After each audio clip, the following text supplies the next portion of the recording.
earthquakes, volcanoes, landslides, floods, wildfires, oil spills. The society will also benefit due to its contribution to disaster management and providing food and water security. These are global problems that the global community needs to come together to resolve. Now it looks like we are no more belonging to two different worlds, and we all belong to the space community. That's it.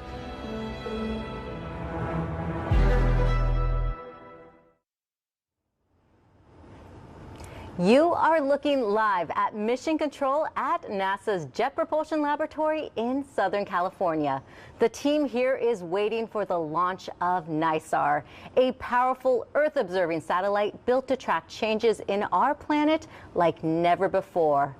And in just an hour and 8 minutes, we are taking you to the Satish Dhawan Space Center in Sriharikota, India, to watch NISAR launch on a GSLV rocket.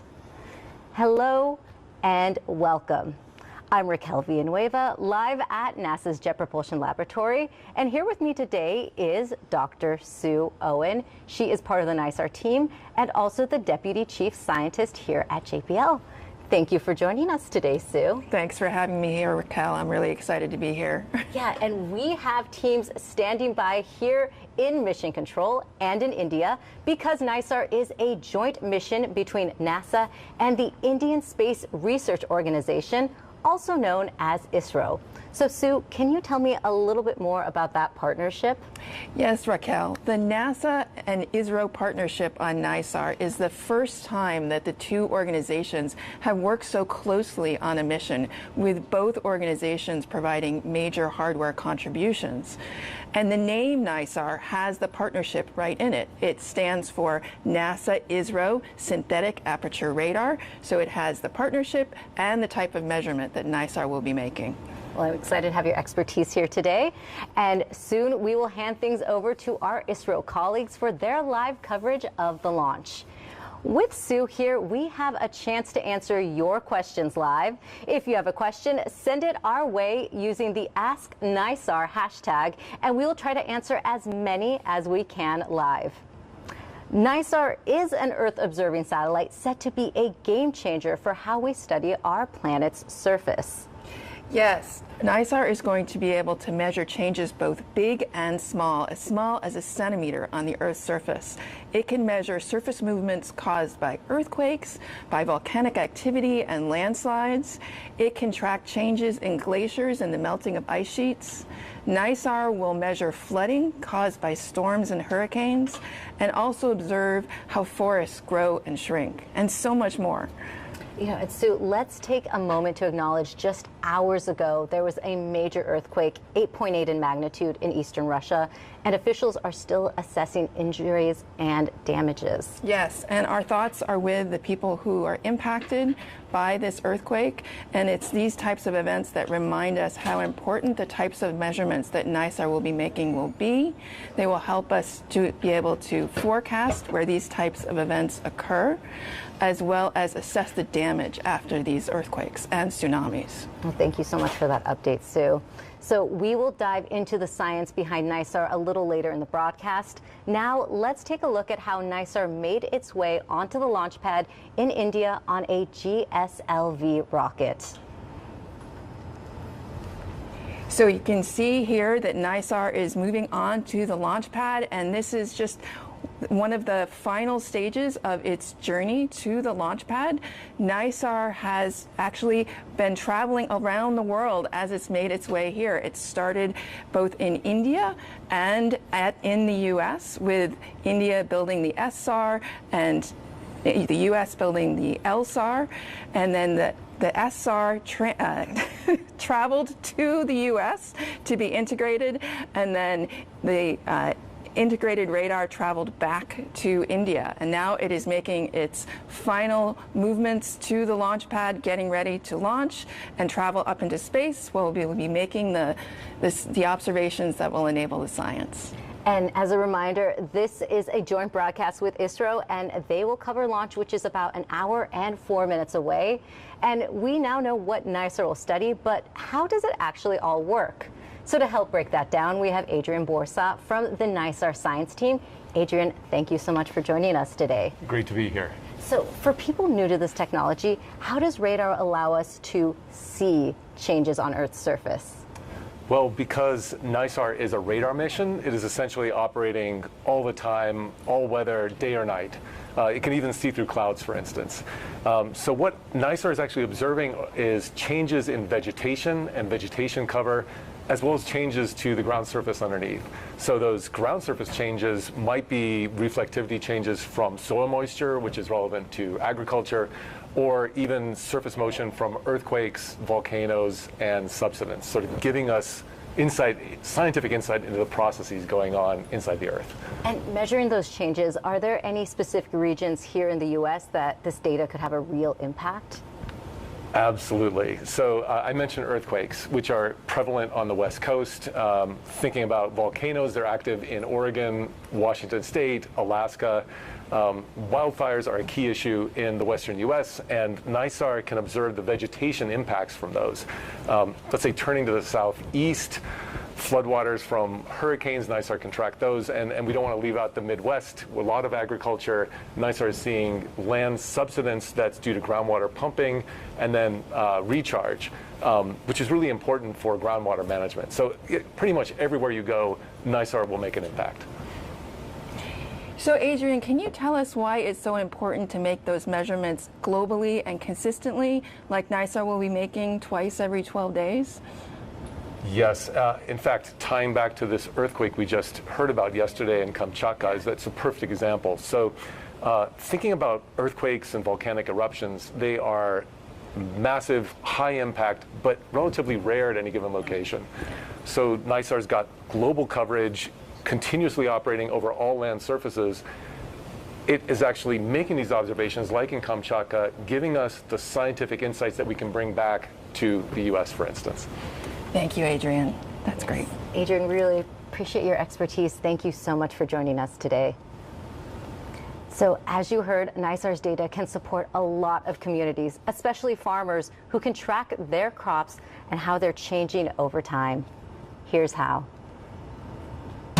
NISAR is a satellite mission that is going to be observing the Earth with radar. It will actually have two radars that view the Earth at different wavelengths. We can combine those data that allow us to learn more about things like vegetation and soil moisture than we can do with only one of those wavelengths. So NISAR is definitely going to be a breakthrough for field-scale soil moisture, which is one of your main drivers of both food security and then as well more on the economic commodity forecasts. NISAR is going to look at objects that's the size of about 60 meters in size, which is typical soccer field, to about 200 meters. We'll be able to see whether a particular patch of that size is wet or dry.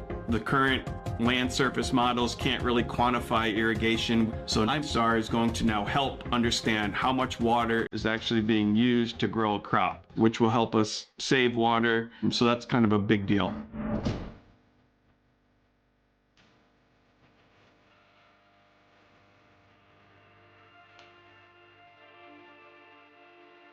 Understanding the moisture in the soil can definitely help farmers better understand what's happening underneath the ground. Do they need to water? Is there too much water there? They just need to kind of let things grow. You know, are they in a drought condition? If they do need to irrigate, how much? All those different things just to, better help those farmers make the best possible decisions for their crops. I truly believe that agriculture is one of the kind of central components to many what we call sustainable development goals. Poverty, nutrition, livelihoods, environment, whether it's water, soil, air, to lift people out of poverty. So it's something I personally believe in philosophically and hope to spread the wealth. And so how soon can farmers know about their crops? So the science data from NISAR will start flowing around 90 days after launch. So that will be in the October-November timeframe, just in time for a fall harvest, where we'll be getting apple crops and pumpkin crops.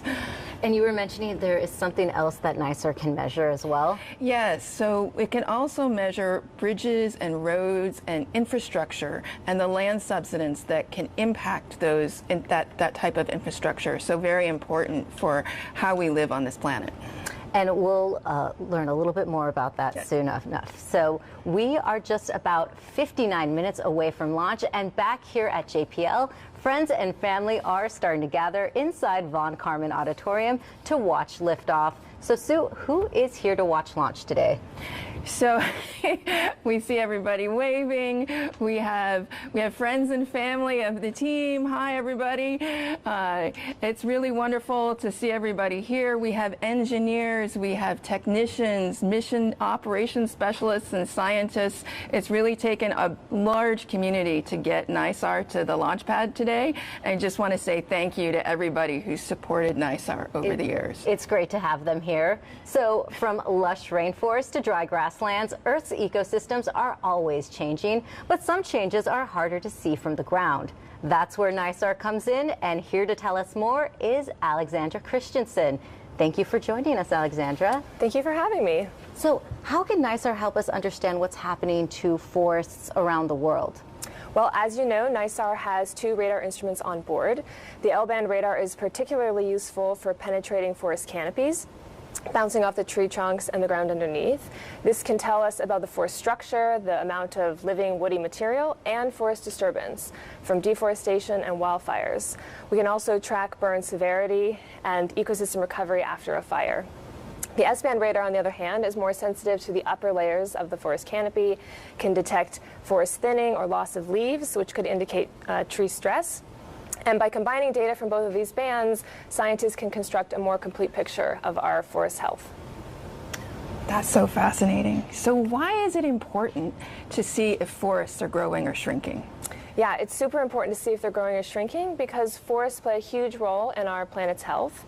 So, for example, forests are biodiversity hotspots, home to many plant and animal species. So forest loss means habitat destruction and wildlife endangerment. Forests also provide essential ecosystem services such as regulating our water cycles, preventing soil erosion, and supporting the livelihoods of our communities. NISAR will scan the Earth nearly 2 times every 12 days, and by regularly imaging the same area over time, we can detect small, gradual changes in forests. So NISAR doesn't just measure trees, it also measures trends. And speaking of ecosystems, can NISAR help us see how ecosystems respond to things like droughts and floods? Yeah, absolutely. NISAR's radar technology is very effective at observing water, both on the surface and in the soil. And water is a foundation of ecosystems. So during droughts, NISAR is sensitive to water content, so it can see if plants and soils are drying out. Scientists can map moisture stress, which could indicate vegetation decline, increased fire risk, or that groundwater supplies are shrinking. During floods, we can see the extent of flooded areas, even through clouds. Water has a very different radar signature than dry land. So NISAR can see how much land is covered by water and how it's spread. So by comparing... Thank you so much, and Alexandra, that was really great information. I appreciate that so much. Thank you so NISAR is also sparking curiosity in people of all ages. As part of the NISAR Art Challenge, students were encouraged to imagine Earth the way NASA sees it from space. So Sue, let's take a look at some of those submissions. Oh, these are really wonderful, Raquel. I love seeing how the kids have imagined how the Earth changes and how we're going to be seeing it with NISAR. We see volcanic eruptions, we see changes in vegetation, we see changes caused by the changing seasons, as well as by natural disasters like volcanic eruptions, by storms, and so many other things. I also love seeing the different ways that the students have used to depict this. We've got crayons, paint, collages. It's really wonderful. And it's really great artistic work as well. Yes, and soon we'll have NISAR radar to add to our imagery of Earth's changes. Fantastic. So to see all the artwork, scan the QR code you see on your screen. So as a reminder, we are about 54 minutes from launch, and soon we'll take you to India for live coverage. So Sue, let's get to some of those social media questions coming in. Great. So first off, we have Science of Everything on X, who wants to know, hey NASA, I want to know how you guys got the name NISAR. You explained it earlier, so let's hear it again. Oh, sure. So the name is The name NISAR stands for NASA-ISRO Synthetic Aperture Radar. And so you can imagine, as a NASA-ISRO partnership, taking synthetic aperture radar measurements, that's how we got the name. And Manish on YouTube asks, given that NISAR will generate more daily data than any prior Earth-observing satellite from NASA or ISRO, how is NASA preparing to handle process, volume, and distribution of such massive data volumes? Oh, that's a great question. So NASA, in collaboration with ISRO, but NASA has been working for a long time to prepare for the tsunami of data that we're going to be getting from NISAR. And so one of the key ways that we're going to be doing that is by storing the data and analyzing the data on the cloud. And we have Suprasha on YouTube wants to know, how will NISAR be helpful for humankind? How much time do you have?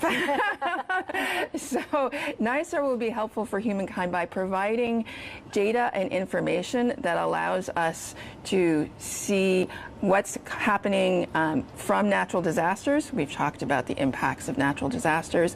It will also help us see the small changes that are difficult to detect with the human eye that can impact the infrastructure on the ground, as well as measuring changes in soil moisture and changes in vegetation that help us understand how we grow food that we need to live. So lots of ways. Those are just a few. Yeah. I love the list that you created. So thank you so much, Sue. And keep those questions coming using the hashtag AskNISAR. So NISAR will track small shifts in Earth's surface, detecting early signs of volcanic eruptions. Let's take a look.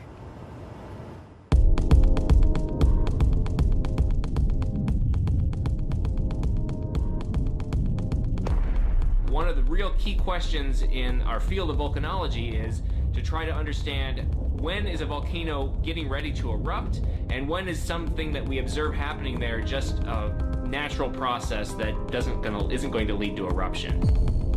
Deformation is often one of the first signs that a volcano is becoming restless, and then we also look for increased seismic activity. But the earlier that we can detect that deformation, the more we can refine what kind of a forecast we have and whether or not we need to be concerned about eruptions. NISAR has a couple of capabilities that are going to be really transformative for volcanology. The first is the consistency. The fact that we're going to get these incredible data very consistently every couple of weeks. The other aspect of NISAR that's very important is its wavelength. It's got a longer wavelength than most satellite missions that have taken radars up into space. And that longer wavelength means that we're going to be able to penetrate vegetation and be able to see the ground through trees. We're going to get consistency and we're going to get the ability to see through a lot of this obscuring vegetation. And that's really going to open the door for studies of volcanoes. Because it's expensive and dangerous to put ground sensors around many of the world's volcanoes, many volcanoes around the world have no sensors on them or too few sensors to really understand what's happening. Having something that's completely remote and satellite-based allows us to get an image of what's going on without needing to have something in the remote ground surface. The thing about volcanoes is they could have a regional or even a global impact depending on the size of the eruption. So it's really key to be able to understand how volcanoes work so we can better forecast their activity and warn people that might be impacted by eruptions. And Sue, there are other natural hazards that NISAR can monitor as well. Yes, and just recently, in the last few hours, there was a major earthquake in Russia, magnitude 8.8, and NISAR will be very important for being able to forecast as well as assess the damage caused by those types of earthquakes and the tsunamis that they can generate as well. Oh, thank you for breaking that down for us, Sue. And NISAR's journey to the launch pad was a global effort. JPL built the L-band radar while ISRO built the S-band. The two were integrated at JPL into a single radar payload. That system, along with the boom and reflector, was then shipped 9,000 miles to India. In Bengaluru, teams from both agencies worked together to assemble and test the satellite. After final checks, it was transported to the Satish Dhawan Space Center in Sriharikota, India, for final launch preparations. This partnership brought teams together from around the world, including JPL systems engineer Akshara Krishnamurti. She grew up in Bengaluru and has been traveling from California back home to India to support the mission. Let's take a look at part of her journey. Hey everyone, I am at LAX right now. I just finished security and I'm ready to board. It's the first of 3 flights with stopover in Dallas, Soha, and Bangalore. I have arrived in Bangalore Airport, or as we call it, Bengaluru, after about 31 hours of flying. I'm excited, but I'm also super tired, so I'm going to go get my bags and head to the hotel, and I'll see you later.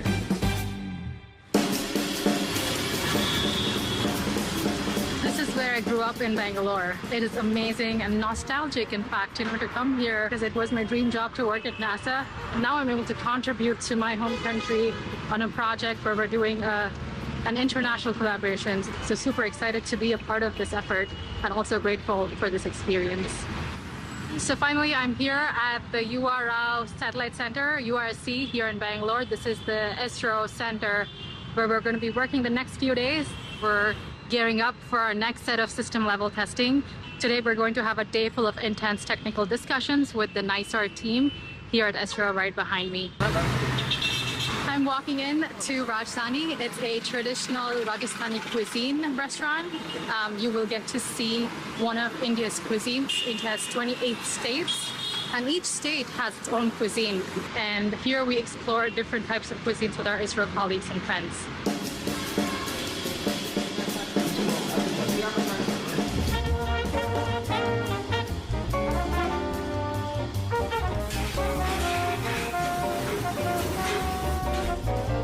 We're waiting for the traditional lamp lighting ceremony, what we call the diyas.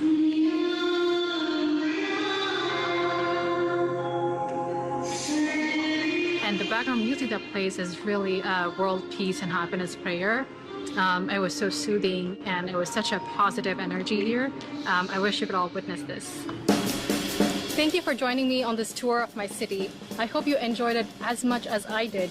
I can't wait to see the launch and operate this amazing observatory. So you also traveled to India for this mission. Yes, I did. It was really an amazing experience. It was my first trip to India. I went in February of 2020 to meet with the science team in India, and again a few years later. And, you know, speaking of travel, NASA leadership is on the ground right now in India getting ready for launch. Here's what they had to say. I'm here in India, super excited as we are here to support our NISAR mission as it takes to the skies. And today, it's all about NISAR. It's an exciting week for NASA. We have our Crew 11 launch in Florida, and we have our NISAR launch here in India, which is where I am with our NASA teams. Super excited to be here, an incredible collaboration between India, the United States. This launch really represents the culmination of over 10 years of collaborations between our two countries. So go NASA, go JPL, go ISRO, go NISAR. I'm here today at IIT Madras for the pre-launch science team meeting for the NISAR mission. We are learning all about the terrific science that's going to come out of this mission. I just heard about how NISAR will revolutionize our understanding of how earthquakes happen around the globe. The excitement for launch here is palpable, and I can't wait to get back inside and hear more.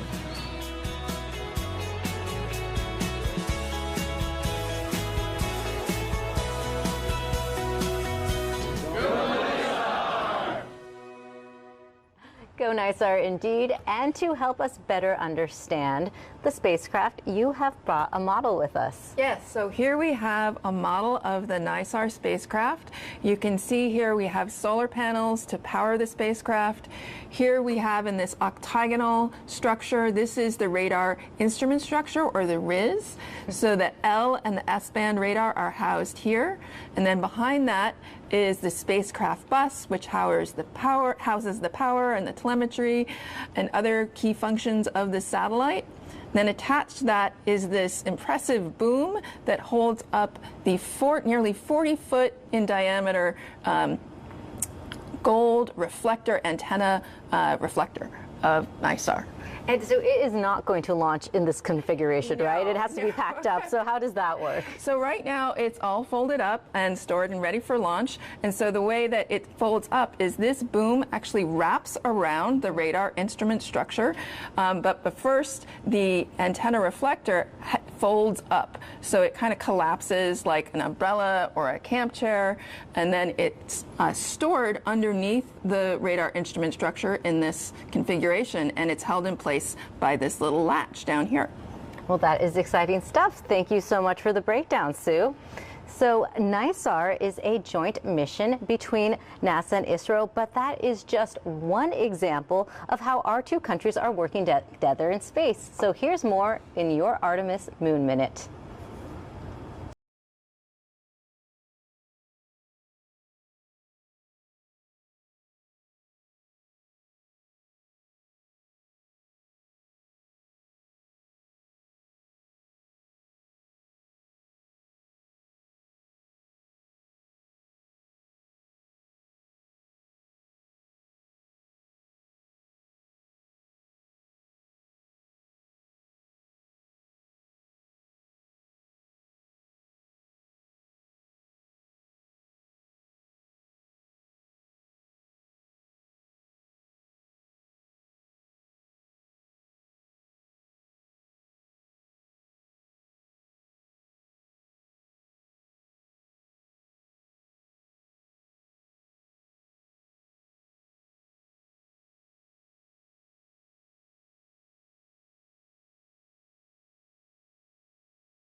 QR code you see on your screen. And as you do that, it's also worth mentioning another NASA and ISRO partnership. Last month, ISRO made history with its first astronaut visiting the International Space Station as part of the NASA and Axiom Space's AX-4 mission.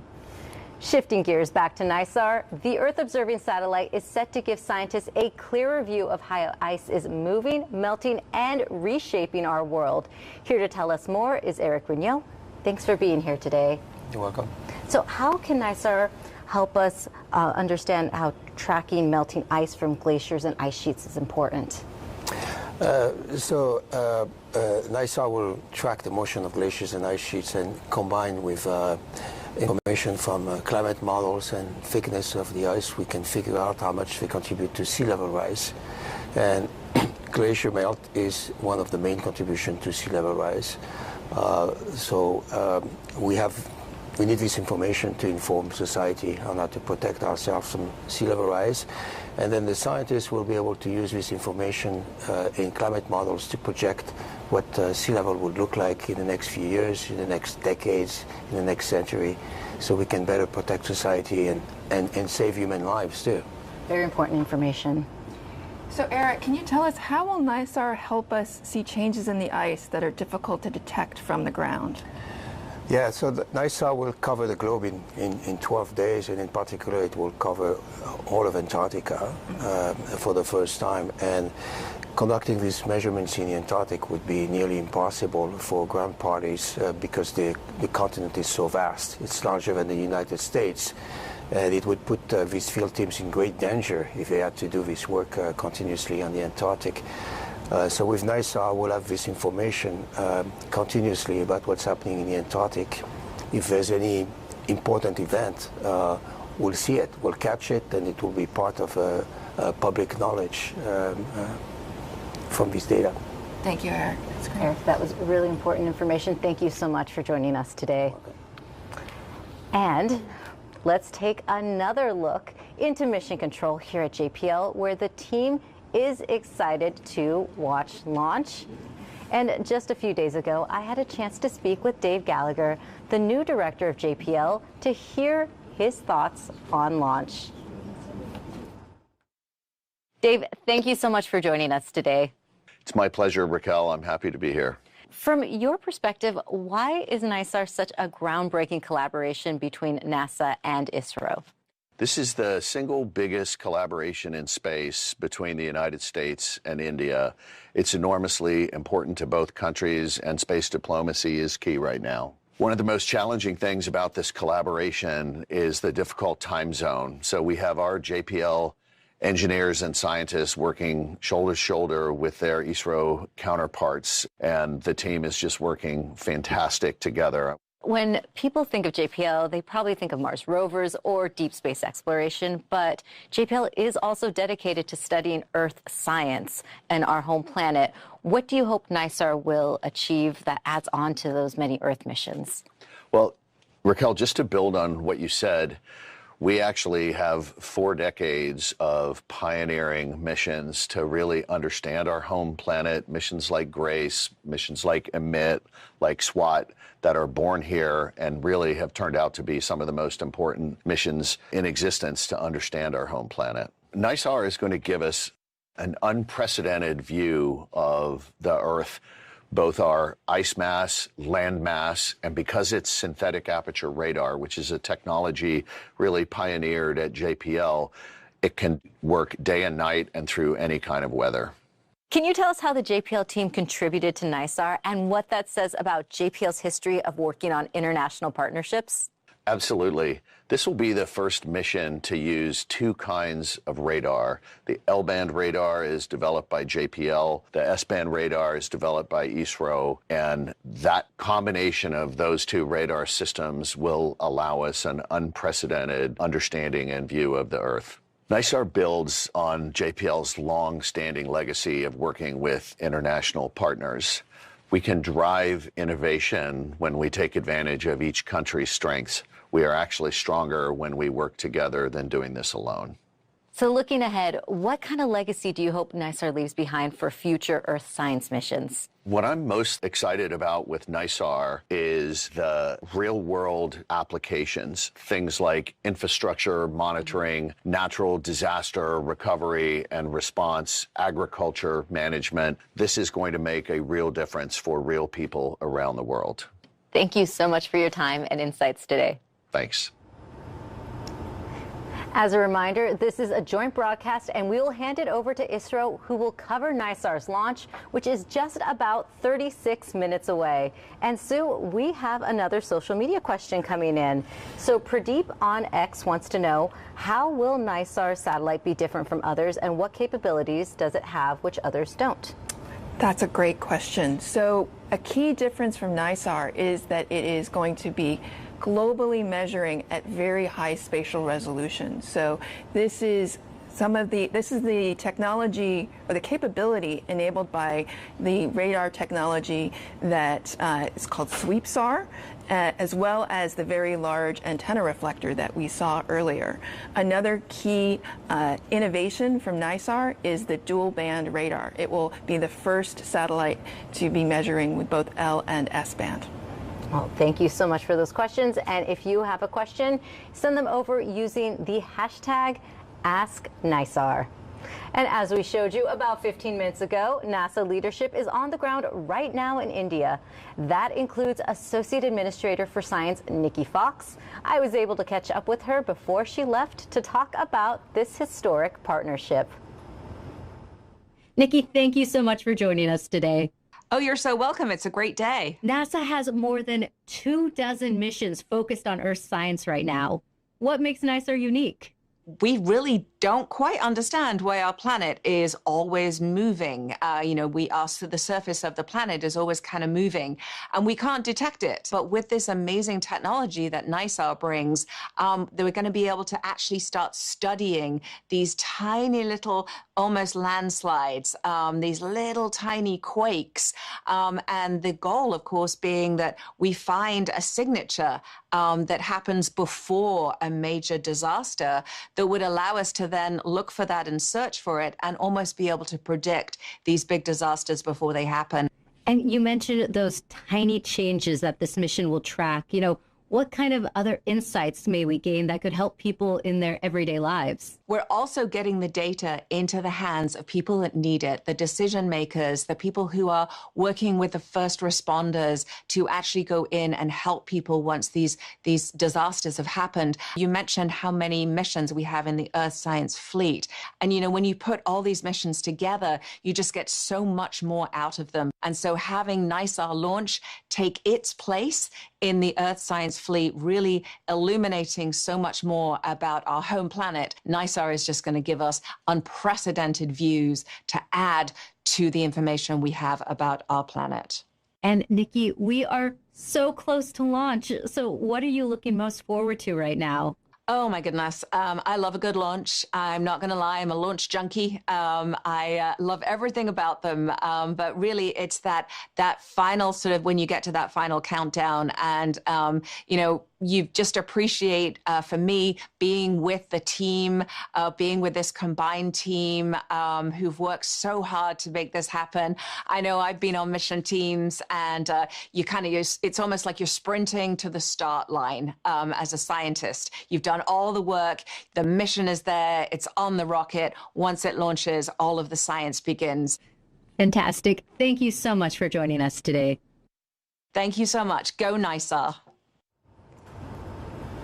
And Sue, we have more social questions coming in, so why don't you answer some more? We have Ayush on YouTube who wants to know, how long will it take to get NISAR fully running?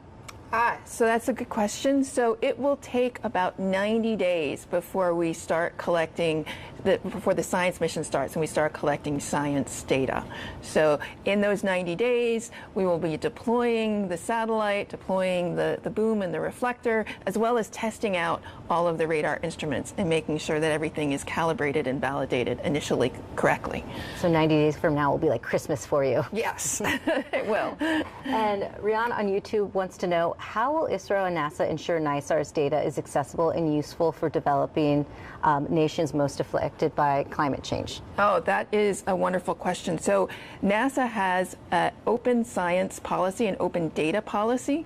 And so all of the data that NISAR will be collecting, all of that L-band data will be available through a NASA archive at the Alaska Satellite Facility, and then India will also be making their data available, the S-band data and L-band data that they will be processing available and openly free and available to everyone through their data archive as well. So all of the data will be free. Great, and we have a couple more coming in.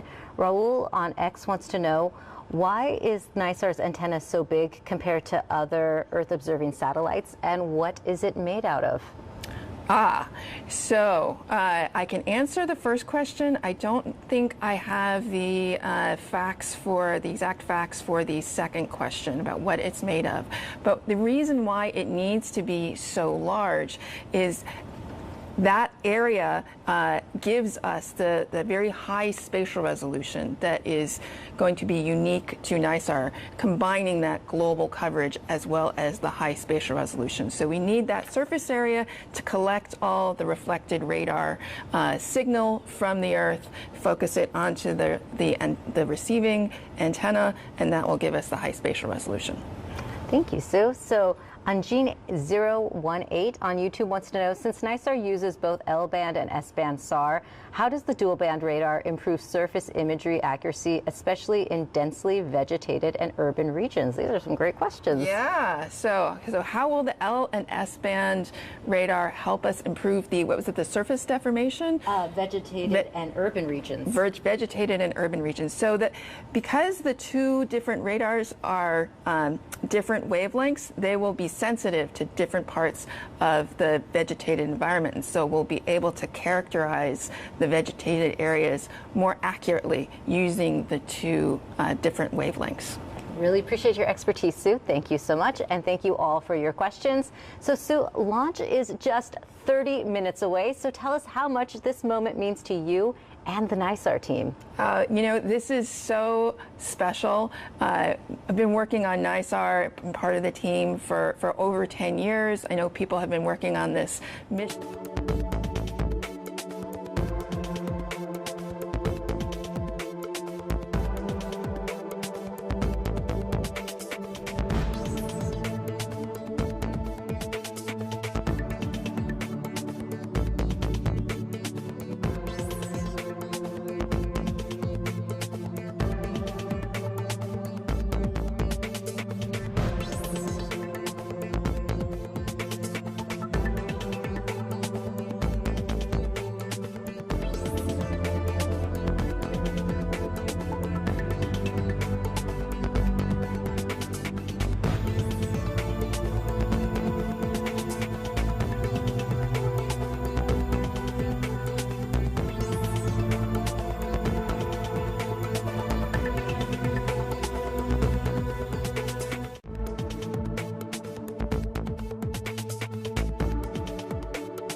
Good morning. Good evening. There is a historical day in this experienced agencies NASA and ISRO. NASA-ISRO We Synthetic say Aperture Radar के नाम NASA-ISRO से जानते Synthetic हैं। Aperture इस Radar. उपग्रह का We know प्रमोचन के साथ एक स्वर्णिम the अध्याय लिखा जाएगा जो कि अंतर्राष्ट्रीय we सहयोग will का be writing a new history तो in हमारे the साथ बने रहिए international अभूतपूर्व space. घटना के। मैं विकास स्वर्णकार आप सभी का So my name is Hardik Vikas स्वागत करता हूं। Swarnakar. मैं आप I सबके welcome सामने इस everybody प्रमोचन मिशन का हिंदी में in प्रस्तुतिकरण this करूंगा और मेरे साथ हैं lunch. I will be जो इंग्लिश में कमेंट्री प्रस्तुत Madhuri will करेंगी। be here. हम She आप will be सभी दर्शकों commenting का in इसरो के श्रीहरिकोटा English. के मिशन नियंत्रण So केंद्र से we are at the Sriharikota स्वागत और अभिनंदन करते हैं। Satish Dhawan Space Center. GSLV S16 Nisar mission के तहत GSLV आज S16 30 is जुलाई 2025 को 30th July मानक समय अनुसार 2025 शाम 5:40 Indian time 25 सेकंड पर 5:40 श्रीहरिकोटा p.m. के द्वितीय 25 प्रमोचन मंच से GSLV S16 का GSLV प्रमोचन S16. किया जाएगा। इस प्रमोचन मिशन का उद्देश्य है In this 2400 किलोग्राम वाले भूप्रेक्षण उपग्रह नाइसार को 747 किलोमीटर की गोलाकार कक्षा में स्थापित 747 करना। kilometer इस प्रमोचन मिशन को पूरा करने के लिए in this GSLV mission Mark II to complete प्रमोचन यान का उपयोग GSLV, किया जा रहा है। the GSLV Mark II space त्रिचरणीय प्रमोचन vehicle यान is है और used. इससे पहले यह 17 उड़ानें Before भर चुका this, है और there it वर्तमान में has यह 18वीं उड़ान भरने जा रहा है। 17 इस launches. साल ही हमने 29 जनवरी 2025 This को year, 29 January 2025, GSLV F-15 NVS-2, सफलतापूर्वक प्रक्षेपण देखा so we have और आज हम पूर्णतः successful launch has been done already. Mission जिसका नाम है So next mission will be GSLV S16 NISAR mission. NISAR is the world's most sophisticated Earth observation satellite, jointly developed by ISRO and NASA. Its 12-meter deployable mesh antenna is one of the largest in Earth observation history and uses a unique operating mode called Sweep SAR to observe Earth with a swath of 242 kilometers and a high spatial resolution. NISAR will carry L-band and S-band radars, which are designed to work independently or together, while the L-band radar contributed by NASA will work with longer wavelengths of about 25 centimeters to penetrate vegetation, soil, ice, detailed tracking of soil moisture, forest biomass, ice sheet thickness, and subsurface features. The S-band radar contributed by ISRO will operate on shorter wavelength of 12 centimeters, which makes it highly sensitive to surface characteristics. It is useful for detecting crop structures, snow cover, and fine surface deformation.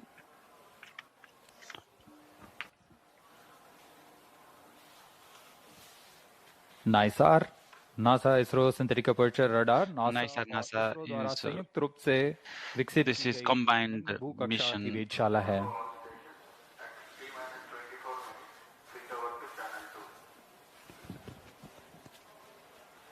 इसकी खास बात यह है कि नाइसार The specialty of this is मानचित्र तैयार कर पाएगा और पृथ्वी के पारिस्थितिक तंत्र, बर्फ का द्रव्यमान, वनस्पति बायोमास, समुद्र के स्तर की में वृद्धि, independently भूकंप, penetrate vegetation, soil, प्राकृतिक खतरों landslide. डेटा प्रदान करेगा। It will provide the good data. अब आप सभी दर्शकों के सामने GSLV GSLV S16 launch vehicle integration video will be presented. Video of GSLV F-16 mission here at Satish Dhawan Space Center, Sriharikota.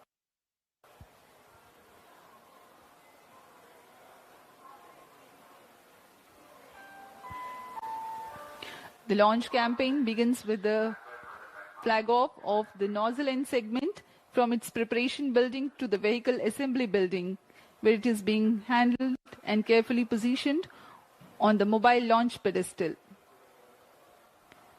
The first stage of GSLV consists of 5 solid motor segments, which have a case-bonded HTPB-based solid propellant.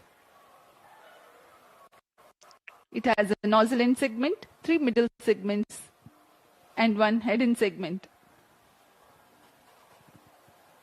On your screens now is the handling of head end segment.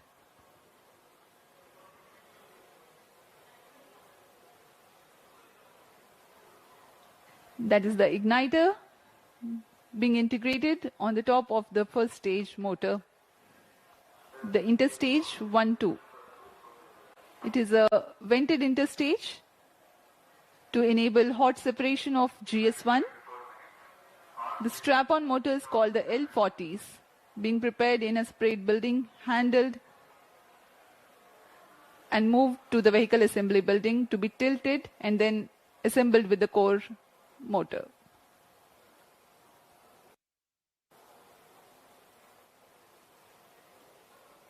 L40 strap-ons in GSLV. You can see on your screens it has completely been assembled. अभी अभी आपने प्रथम चरण का You see first stage combination.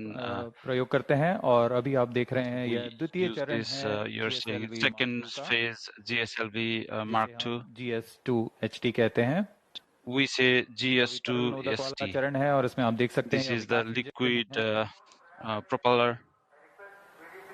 इसमें भारत पूरी तरह स्वायत्त प्राप्त कर चुका है. इसके पूर्ण परीक्षण के पश्चात इसे IPRC after the full experiment, अंतरिक्ष केंद्र लाया जाता है. आगे के परीक्षण के पश्चात इसे यान में. So after the further experiment, cryo stage है, तृतीय चरण है. This is the cryo stage, third stage GSLV है जो the last stage, का प्रयोग करता है, which is a cryo fuel oxygen तथा is used. Liquid oxygen and liquid hydrogen will be combinedly used. This is the last stage. इसके ऊपर में so on top of this उपग्रह को समायोजित किया जाएगा और यह है. So it will be combined here.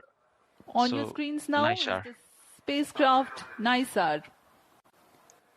In the visuals before this, you have watched the integration of the second stage being operated on Earth storable propellant and then the cryo stage, and these are the visuals. Craft preparation facility, the clean room where the encapsulation of the spacecraft is taking place.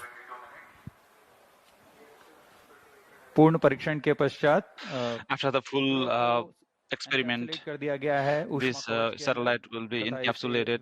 Vehicle assembly building लाया जा रहा है. So VAB vehicle assembly building has been brought after careful security and quality. It will be combined with the space vehicle.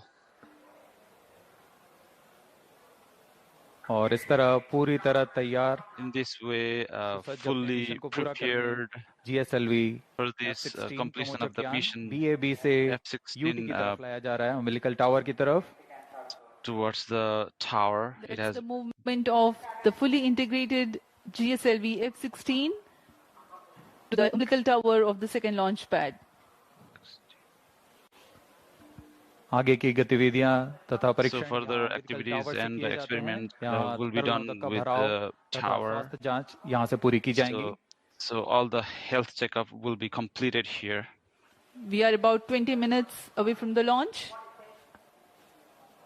The countdown for this mission was 27.5 hours long, and it had started yesterday. That is the 29th at 14:10 hours here. GSLV F-16 GSLV F-16 27.5 घंटे पूर्व. The countdown will be 27.5 have been started. अभी अभी आप सभी दर्शकों ने सुना range You have seen, you have mission director को दे दी है. Mission director has given the information.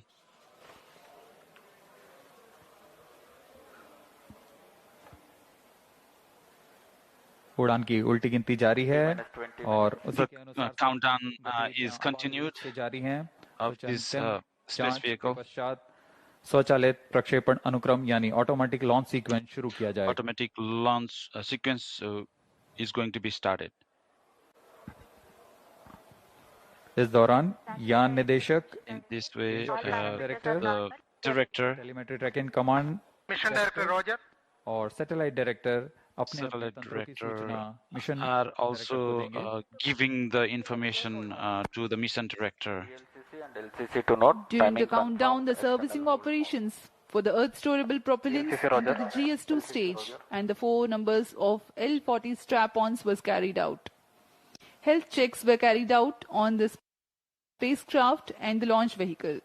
The meteorology instruments will indicate crucial data to comply to the launch commit criteria. Radars carry out transmission checks and cryopropellants are serviced few hours ahead of launch. Mission Readiness Review Committee and the Launch Authorization Board have granted clearance to proceed with the countdown and launch of GSLV F-16 NISAR mission. All operations up to the initiation of automatic launch sequence have been completed satisfactorily. Based on the clearances received for the launch vehicle, spacecraft, range systems, ISRO ground stations, and considering the favorable weather conditions, Mission Director hereby authorized the commencement of launch operation sequence for the GSLV F-16 NISAR mission at 17 hours, 40 minutes and 25 seconds IST today, the 30th July 2025. This is Vehicle Director. Pre-launch operations of cryo stage is authorized. Note, Mission Director has given authorization for the launch of GSLV F-16 NISAR mission. अभी आप सभी दर्शकों ने सुना, सभी all the viewers have heard रूप से कार्य करते हुए और उनके तंत्रों की जानकारी मिशन निदेशक तक पहुंच चुकी है। working. तत्पश्चात मिशन निदेशक The information has already been disseminated. अनुमोदन प्रदान कर दिया है। So the approval has been given. Automatic launch sequence has been authorized by the mission director. In the preceding 14 minutes before launch, a capsule of crucial functional aspects of launch vehicle systems, which includes actuation of liquid stage engine actuators, health confirmation of ground systems that are crucial for the launch, and very close to T0, control is passed on to the onboard computers.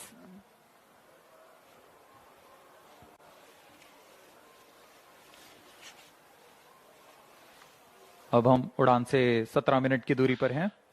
We are 17 minutes away from the launch. होने के पश्चात यान को power So after the countdown has been begun, द्वितीय चरण जो है तरल the GS2 second stage. उसके बाद L40 चरणों में after this L40 stage है, उसमें भी तरल नोदक का भराव सुनिश्चित किया गया। मिशन कंप्यूटर और रडार की स्वास्थ्य जांच की गई। Cryo arm the health has been checked up. Filling के लिए तैयार ईंधन का filling has been prepared and it has been assured. सभी स्वास्थ्य जांच पूरी की जा चुकी है।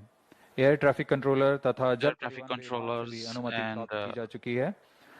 हमारे मौसम विभाग से भी पूर्व सूचना प्राप्त की गई है और इस दौरान मौसम पूरी तरह weather is अनुकूल बताया गया है। Ideal for the launch. Automatic launch sequence जारी है। Automatic launch sequence is continuous. -16 minutes. Automatic launch Mission sequence. Director authorization. Computer Automatic authorizes जांच पूरी to की जाएगी। initiate automatic launch sequence for the launch of GSLV F-16 NISAR mission.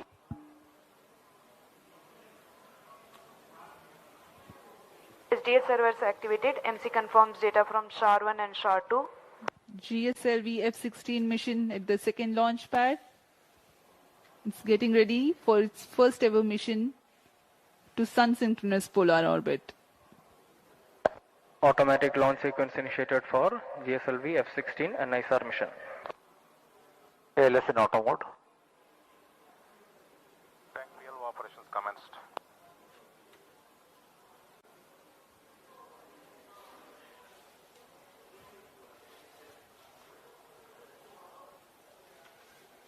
नाइसार उपग्रह L और S band NISAR satellite aperture radar वाला उपग्रह है जो उच्च विभेदन के साथ बड़े प्रमाण को प्राप्त करने के लिए CSAR तकनीक से संचालित होगा।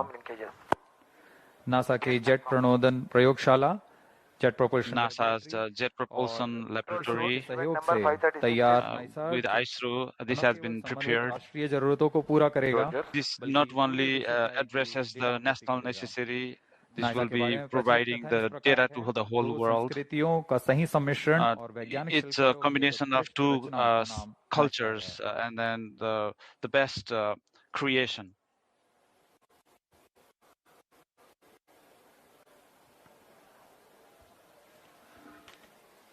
51.7 meter tall GSLV is a 3-stage launch vehicle of 420.5 tons lift-off mass. The first stage, GS1, comprises of S-139 solid booster and 4 strap-ons of liquid L-40. The second stage, GS2, is Earth-storable liquid stage of GL-40 HT. L-40 EGC actuation in The progress. third stage, GS3, otherwise called CUS-15, and is powered by cryogenic propellant combination of LOX and liquid hydrogen. The payload fairing is of ogive shape with 4-meter diameter.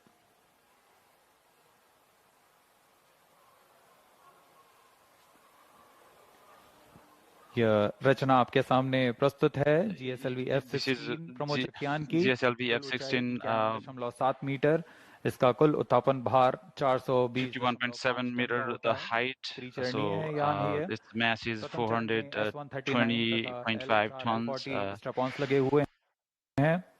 द्वितीय चरण में L-40 the second stage ऊपर stage L-40 and then वाला चरण है so this is the और ऊपर cryo engine stage, third stage. पूरी तरह सुरक्षित है। So our NISAR is fully protected. Payload pairing 4 metre payload pairing वाली ओजिव payload pairing 4 meter. किया जा रहा है। EGC actuation completed.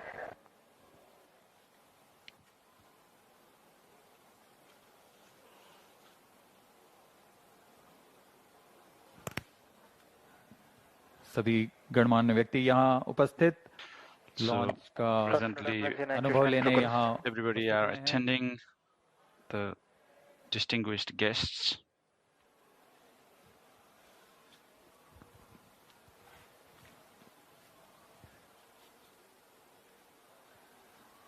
GSLV F-16 की उड़ान दक्षिणी GSLV F-16 flight would be from the south direction to keep it in the tracking range. Radar tracking station Mauritius और Antarctica में स्थित हैं। Antarctica, निगरानी रखेंगे Mauritius. और हम तक सभी आंकड़े वास्तविक समय पर उपलब्ध So we will be getting all the data on the real time. We are 11 minutes 45 seconds from the launch. In the preceding several months, both ISRO and NASA have disseminated information and data characteristics to enable prospective users to take full advantage of the data gathered by NISAR when it becomes available.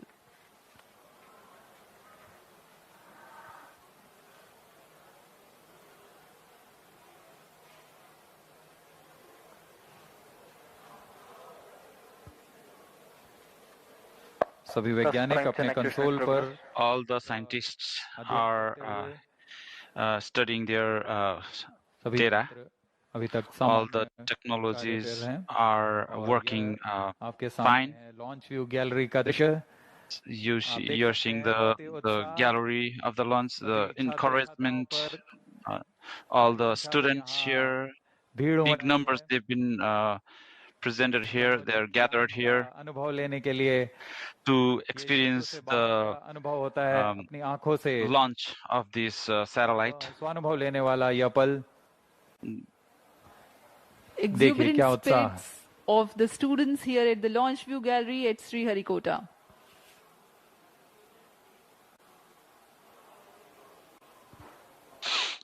उत्साह देखते ही बनता है छात्रों का So the inspired students encouraged here. पल मिला है जब This is the moment they've been getting. यह प्रमोशन देख सकते हैं you can see this launch.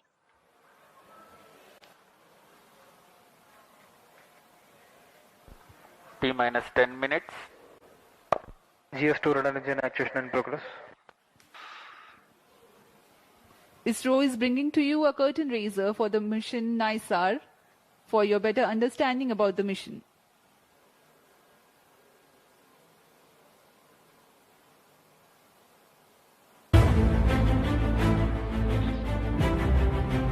In an era where climate change dominates global discourse, humanity faces an increasing vulnerability to natural disasters. To address these mounting challenges, NASA and ISRO have joined forces in an extraordinary collaboration to launch the NASA-ISRO Synthetic Aperture Radar satellite, NISAR. This groundbreaking low Earth orbit LEO observatory promises to revolutionize the way we understand our dynamic planet. Equipped with state-of-the-art LNS-band synthetic aperture radar, SAR systems, NISAR will use the sweep SAR technique to deliver high-resolution images across vast swaths of the Earth's surface. Incredibly, it will map the entire globe every 12 days, offering unprecedented consistency in spatial and temporal data. NISAR's mission is nothing short of transformative, from tracking glacial melt and monitoring agricultural landscapes to analyzing seismic shifts and managing disaster response. It will empower scientists, researchers, and policymakers with vital insights. By precisely measuring minuscule movements and colossal environmental events alike, NISAR will help us decode Earth's complex ecosystems and natural hazards. The flagship mission sees NASA contributing the L-band SAR, engineering payloads, critical systems like GPS receivers, and the solid-state recorder. ISRO is supplying the S-band SAR, spacecraft bus, and will launch the satellite aboard through its vehicle GSLV F-16 from Sriharikota.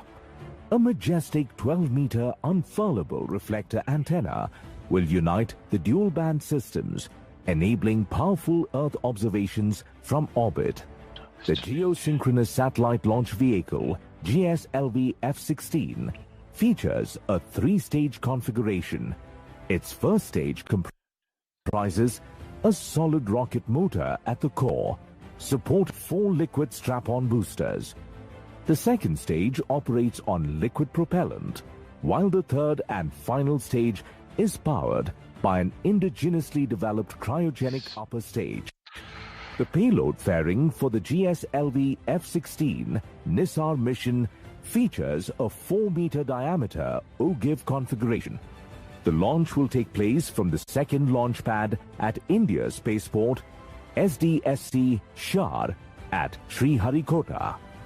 It is the first GSLV mission to be launched into a sun-synchronous polar orbit. NISAR is not just a satellite.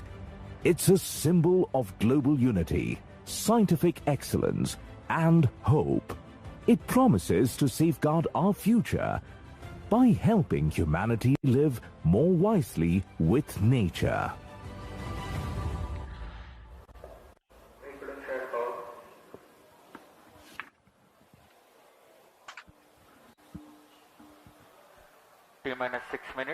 Automatic launch sequence जारी है और अब हम 6 automatic launch sequence is continuous. We are 6 minutes away from the launch. Promotion का विवरण देते हैं. GSLV So we will give you the details of this launching. से बना हुआ ज्ञान है. प्रथम चरण में So 3 stages. S139 है जो कि PSLV से व्युत्पन्न which is PSLV 7. प्रथम चरण के साथ 4 The first stage, so the liquid propeller will be used L40 द्वारा संचालित किए जाते हैं और S130 gas engine मोटर के साथ मिलकर कुल 8000 किलो न्यूटन का प्रणोद उत्पन्न करते हैं. 8000 kilo Newton. आवश्यक होता है यान के उत्थापन के This is required for the lift of the spacecraft. Kilometre की ऊंचाई प्रदान करेगा तथा इस समय 54 kilometer height. L40 strap on. L40 is strap on. प्रज्वलित रहता है 150 seconds. 600 मिलीसेकंड बाद द्वितीय चरण प्रज्वलित होता है और इसके तुरंत बाद प्रथम चरण के यान से पृथक कर दिया जाता है. So it will be separated from the first. वाला चरण है. So again, second stage is the liquid द्वितीय चरण stage. विकास इंजन के साथ 846 किलो न्यूटन का प्रणोद उत्पन्न करता है. 846 किलो न्यूटन. प्रज्वलित 146 seconds. It will be ignited. 3.5 kilometer per second relative velocity. So during the second stage, close loop guidance के अंतर्गत अपना दिशा निर्देश द्वितीय चरण के समाप्ति के पूर्व ही तृतीय चरण after the completion of second stage, the third stage will be started. The cryogenic fuel, और सबसे जटिल GSLV, the third and the last stage. चरण के पूर्ण प्रज्वलन की In this cryo stage, the ignition अतिरिक्त प्रणोद के लिए कमांड दिया जाएगा. So the command will be given for 11% cryogenic engine का additional 75 किलोन्यूटन का प्रणोद उत्पन्न करता है. इस तरह संवर्धित के साथ यान लगभग 400 सेकंड में 780 किलोमीटर की ऊंचाई प्राप्त कर चुका होगा और सापेक्ष गति 4.57 किलोमीटर प्रति सेकंड. इसके पश्चात क्रायो चरण को पुनः सामान्य प्रणोद के लिए कार्यशील किया जाएगा और फिर 400 second after that 400 second 7.5 kilometer per second relative velocity will be applied. स्थितियां प्राप्त करेगा. So it will be getting 1115 second पर पूरा किया जाएगा. All these activities will be completed. The launch. Let us take a quick look at the mission events for GSLV F-16 NISAR mission. The L-40 strap-ons ignite 4.8 seconds ahead of T0 so that their nominal thrust can before igniting the booster.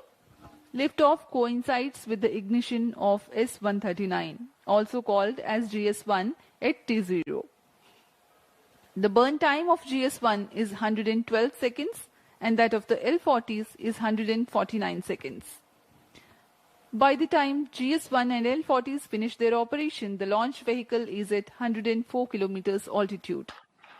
In a staging event typically called as hot separation, the GS-2 stage is ignited 600 milliseconds after the L-40 thrust cutoff and 1.6 seconds later, the stage separation takes place. When the launch vehicle reaches 138 kilometers altitude, the dense atmosphere would have cleared.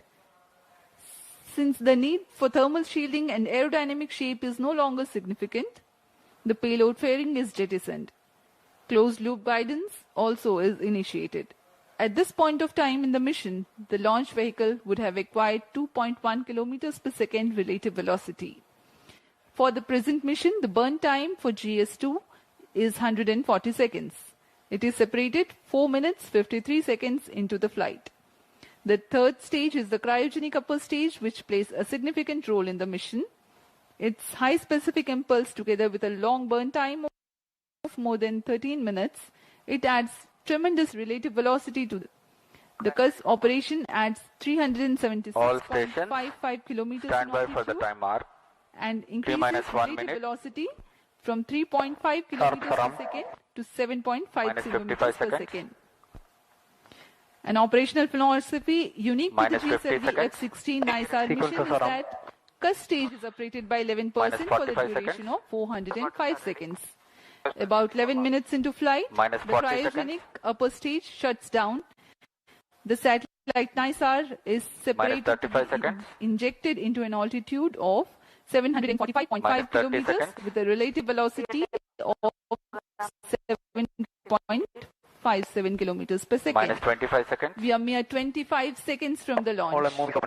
Minus 20 seconds. सभी दर्शक हमारे साथ बने रहिए. So please stay tuned with us. 10, 9, 8, 7, 6, 5, 4, 3, 2, 1, 0. All L-40 engines generating nominal thrust. S-139 motor ignited. 5 seconds. That's a magnificent of the GSLV F-16 NISAR mission. The deafening roar of GSLV and beautiful silhouette brightening the Sriharikota sky. जी हाँ, अभी आपने देखा चारों You see L-40 सफल प्रज्वलन और GSLV successful launching. की ओर बढ़ता हुआ. This is going to the destination. हम यहाँ कंपन महसूस कर पा रहे हैं. We are experiencing the vibration here in this mission station. S139 solid core motor and 4 L40 liquid strap-ons thrusting together. 7,800 kilonewton cumulative thrust. First stage performance normal. Char1 is in main auto. The day of launch wind biasing program that is fed into the onboard computers helped the rocket to veer through the atmosphere with minimal aerodynamic loads.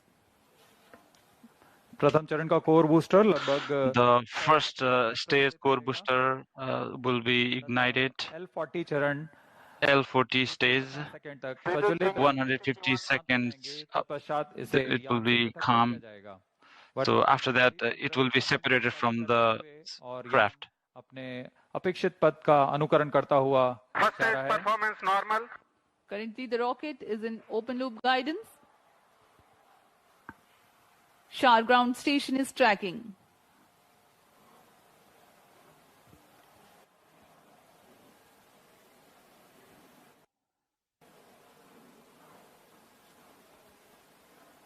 S139 burnout. Core booster का प्रज्वलन समाप्त हो चुका है. So it has been completed. The ignition of core booster has stopped its operation. The 4 L40s are thrusting still. First stage performance normal. प्रथम चरण का कार्य निष्पादन पूरी तरह सामान्य. The first stage is normal. This is going to its launched direction. L40 is ignited. So it will be 50 seconds duration. GS2 ignited. GS1 separated. 1S. IS 1/2 main separated. जी हाँ, अभी आपने सुना range operation. Yes, you saw. पुष्टि की है. Range operation director has पृथक किया जा चुका है. confirmed. चरण का प्रज्वलन शुरू हो चुका है. The second stage ignition has been started. The flight, the GS1 has undergone a hot separation and GS2 commenced its operation and thrusting nominally. The payload fairing has also been separated and closed loop guidance has been initiated. जी हाँ, इस दौरान वातावरण से बाहर, इसलिए payload fairing या ऊष्मा कवच की आवश्यकता है, इसलिए इसे यान से पृथक कर दिया जाता है. So this has been separated from the guidance के अंतर्गत है और स्वतः ही spacecraft, निर्धारण कर रहा है. and then this is going to its own direction. That uses the Earth storable propellant combination of UH-25 and N2O4. The second stage of GSLV develops 846 kilonewton thrust in vacuum. Burn time for this mission of GS2 is 140 seconds. +4 minutes. दर्शकों का उत्साह देखते ही बनता है यहाँ पर. So we are seeing the encouraging viewers here. द्वितीय चरण सामान्य निष्पादन करता हुआ. The second stage is in its normal ignition. इसमें इस चरण में UH-25 तथा N2O4 ईंधन का प्रयोग किया जाता है. In this stage, UH-24 and N2 is used. लगभग 150 सेकंड का होगा. So around 150 seconds time for this ignition. Like we previously mentioned, second stage. चरण को अनुमोदित कर दिया जाएगा. So after finishing the second stage, the third stage would be started. GS2 thrust cutoff. The GS2 separate. Completed its ignition commanded. Jettisoned from the ongoing vehicle. द्वितीय चरण के सफलतापूर्वक प्रदर्शन के पश्चात second stage completion, successful completion has been achieved. This is the third stage, the last stage has been, this is the complex stage. So we can see the viewers encouraging viewers. Its operation. Cryo stage operating at operated level. The Cus stage with CE 7.5 engine with liquid hydrogen as fuel and liquid oxygen as oxidizer with a nominal thrust of 73.55 kilonewton. In this mission, there will be a thrust upratement of 11%, that is 4 kilonewtons for about 405 seconds. Plus 6 minutes.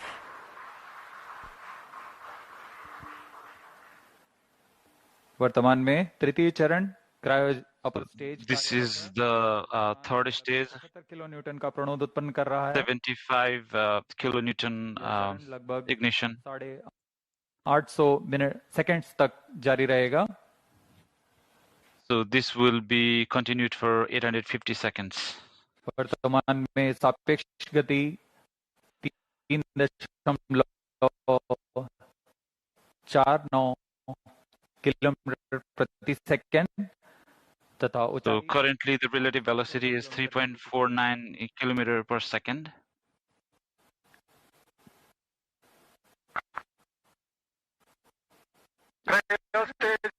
Performance normal. Altitude of 528 kilometers. Shar and Trivandrum stations continue to extend tracking and telemetry support. When the cryo stage had commenced action, the instantaneous relative velocity was 3.5 kilometers per second. By the end of thrust upratement, it becomes 4.5 kilometers per second. For the next 400 seconds that follow, there is a significant addition in the relative velocity of up to 7.5 kilometers per second.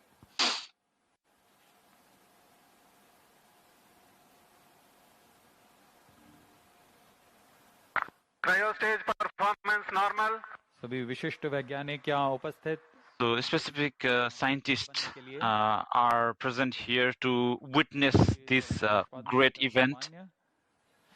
So the third stage is completely normal.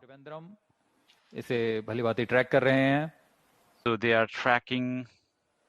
The altitude gained during thrust upratement is about 400 kilometers in cryo stage operational. When the thrust upratement ends, there is a considerable increase in relative velocity at a marginal loss of altitude. Plus 8 minutes.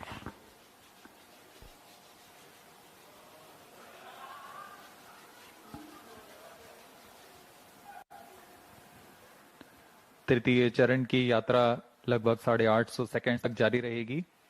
So the third stage would be continued up until 850 seconds. Synthetic Aperture Radar, जिसे संक्षिप्त में NISAR कहते हैं, वैज्ञानिकों को प्राकृतिक खतरों This is called NISAR. घटनाओं जैसे भूकंप, ज्वालामुखी विस्फोट और भूस्खलन जैसी प्राकृतिक घटनाओं को बेहतर ढंग से समझने के लिए natural disasters like landslide भेदने की क्षमता के कारण यह तूफान और बाढ़ जैसी मौसमी penetrates the clouds व सटीक जानकारी उपलब्ध कराने में and this will provide the real-time information about मदद मिलेगी.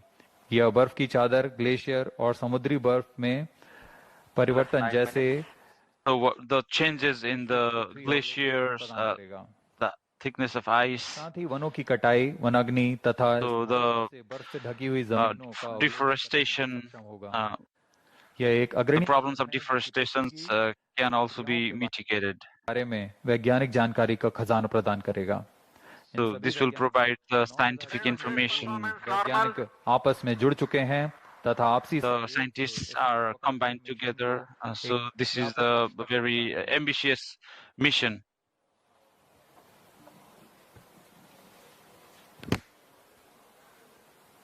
NISAR, or the NASA-ISRO Synthetic Aperture Radar, is a remarkable milestone in the Indo-US space ties.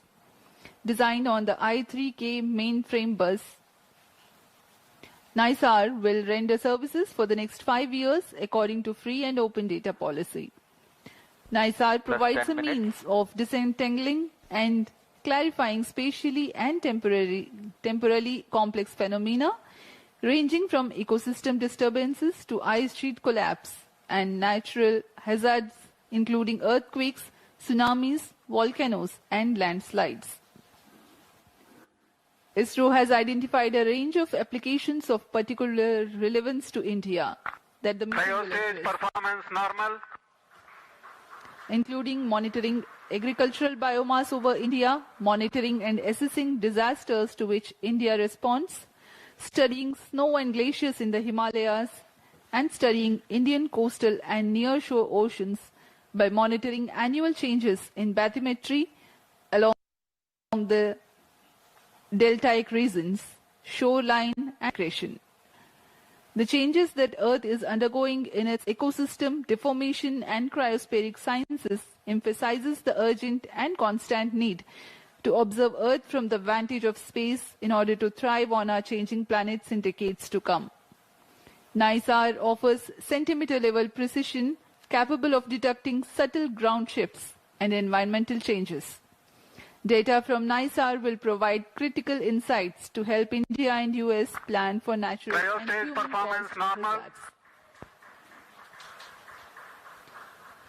Today, when the GSLV F-16 rocket of ISRO places NISAR in its intended orbit, a critical deployment event, that is, of the 12-meter wide mesh reflector will take place. This mesh reflector acts as a radar antenna. The deployment will be a slow sequence to ensure the delicate boom and antenna unfold without damage or misalignment. The deployment will begin 10 days after launch and will be carried out over the next 8 days. Plus 12 minutes. To prepare NISAR for science operations, in-orbit checkout, physical deployment of all deployable parts, checking out the engineering systems, testing the radars independently and jointly. This phase will last for 90 days after the launch.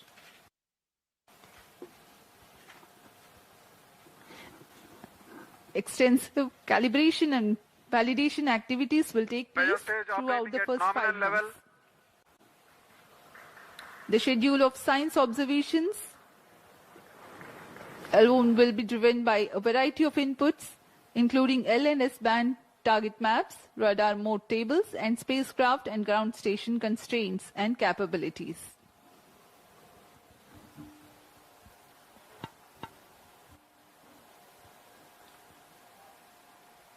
तृतीय चरण cryo upper stage. Third stage, cryo stage, ignition is completely normal. The relative velocity 4.9 kilometer per second, and altitude is 788 kilometer.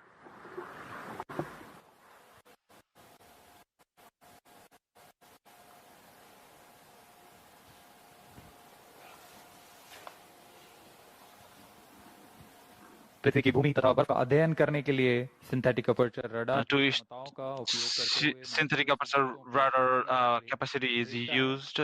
और फिर so this will give the data.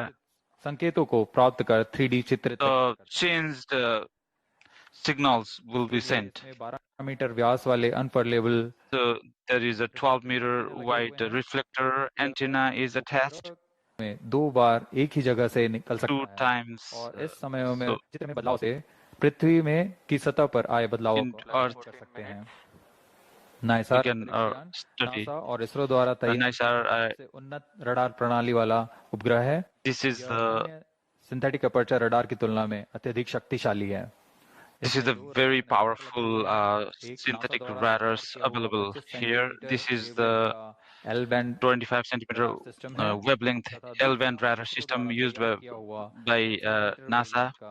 S-band radar system. So the other one is the NISAR. जैसे कि मिट्टी में नमी, सतह का खुरदरापन और गति. निसार सूर्य तुल्यकालिक कक्षा में काम करने जा रहा है. इसके एंटीना एक खास विन्यास में. Its antenna is अभूतपूर्व Antarctica. यह Antarctica. We can observe the Antarctica as well. अध्ययन के लिए बहुत महत्वपूर्ण माना जा रहा है. This is very important to study the melting of ice in Antarctica as well. के मुख्य मिशन के दौरान So 3 years main mission, the data would be provided. Data के बराबर है. So this is the 80 terabyte data. संसाधित, संग्रहित और वितरित किया जाएगा. This will be distributed. सभी S-band और L-band data. All the S-band and L-band data will be national remote sensing and So government of India will be used. Synthetic Aperture It Radar will be की अनुप्रयोग provided श्रृंखला to को other countries as well. NASA ने 1900 NASA has से CSAT से शुरुआत करते हुए 1978.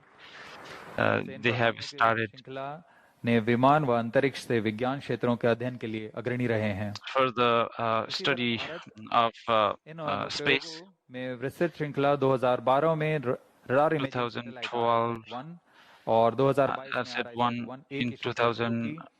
नाइसार व्यापक के साथ उच्च रिजोल्यूशन के डेटा निरंतर So high resolution data would be available.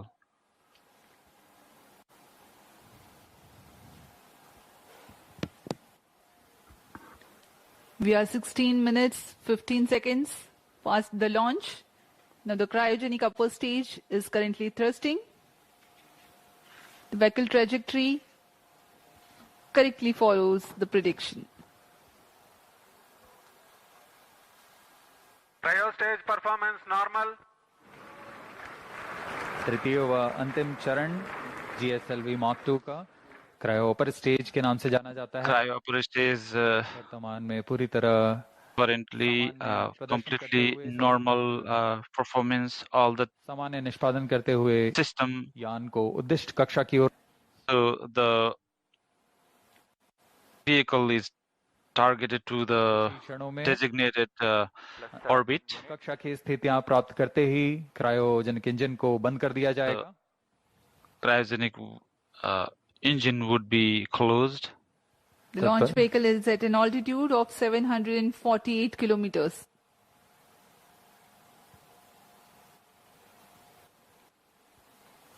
कक्षा की स्थितियां प्राप्त होते ही उपग्रह नाइसार को As soon as the situation in the orbit, Awaiting the satellite separation event. Cryo stage performance normal.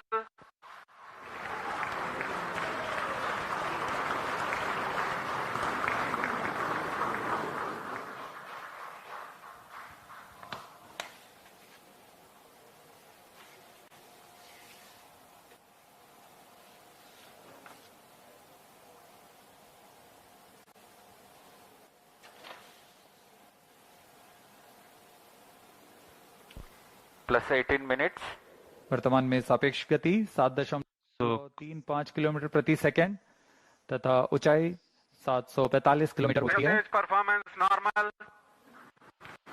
so currently 7.35 kilometer per second is the relative velocity, and Performing nominally.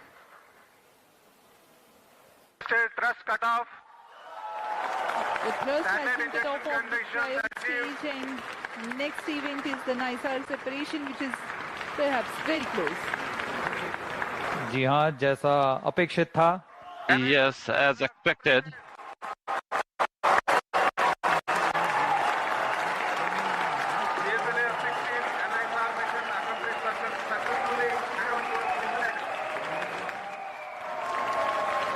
जी हाँ, इसकी पुष्टि हो चुकी है। This has been confirmed. प्राप्त की जा चुकी है। The NISAR has been separated. The NISAR satellite into its designated injection orbit. The GSLV F-16 NISAR mission is successfully accomplished. History has been written today as NISAR has been placed in the orbit successfully. Many hearty congratulations to ISRO, NASA, and the users worldwide who will derive benefits of the Earth observation with this state-of-the-art NASA-ISRO Synthetic Aperture Radar satellite. Do stay tuned. Tune in for the address by Secretary DOS and Chairman ISRO and mission executives. We take leave from you. Namaskar. इस प्रक्षेपण के साथ नाइसार का promotion With this launching, the launch mission has been successful. हार्दिक शुभकामनाएं। So congratulations to all the viewers and the scientists. So we will be taking you to the address of the scientists.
Either none.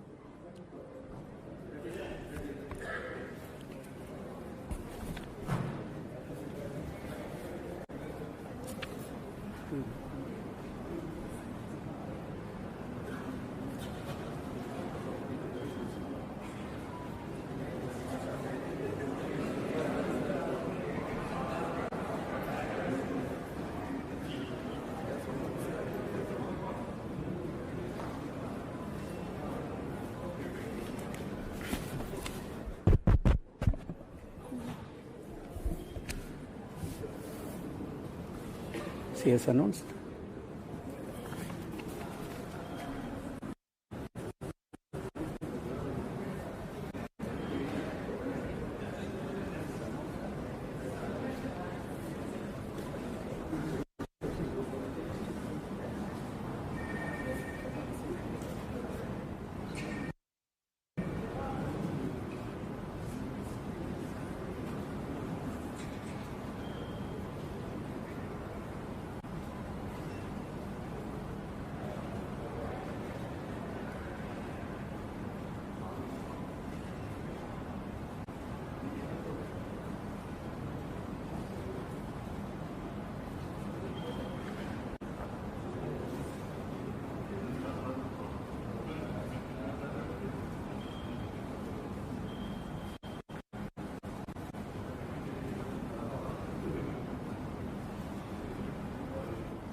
Project director also, project director, satellite director, NASA, we call please,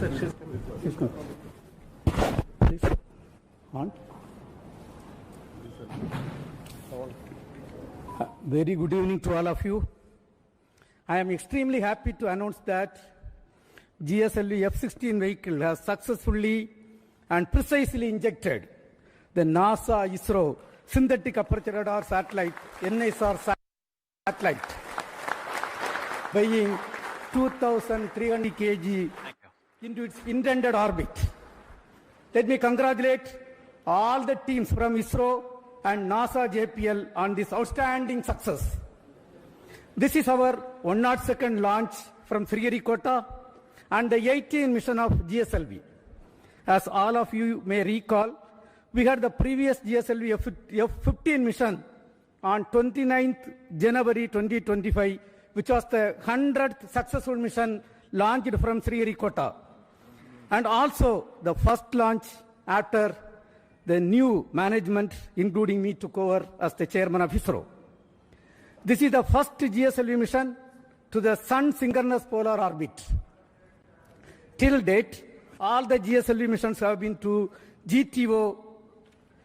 Being the first SSPO mission, several analyses and studies were carried out to make this mission a grand successful mission, including the cryogenic upper stage corrections.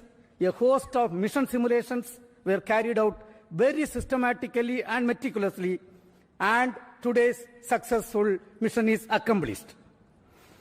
All the vehicle system performance were quite normal, as expected and as predicted. And today, we achieved the intended orbit. Actually, we have got the orbit position of less than 3 kilometers as against the permissible level of 20 kilometers. Perigee, the specification is 742 kilometers. We have got 740 kilometers. Apogee, 745 kilometers is the specification. We have got 747 kilometers. And all the parameters are as expected and in the right line. And this accomplishment is a teamwork, culmination of the teamwork of both ISRO and JPL NASA. The NISAR satellite is a significant milestone for both Department of Space and NASA JPL, being the first joint development project undertaken by the two major spacefaring nations. NISAR is an all-weather, day-night imaging satellite that will scan the entire Earth at 12-day interval. The satellite integrates ISRO's S-band synthetic aperture radar payload with NASA's L-band SAR payload and 12-meter unfurlable reflected antenna to become the first of its kind, a dual-frequency SAR satellite.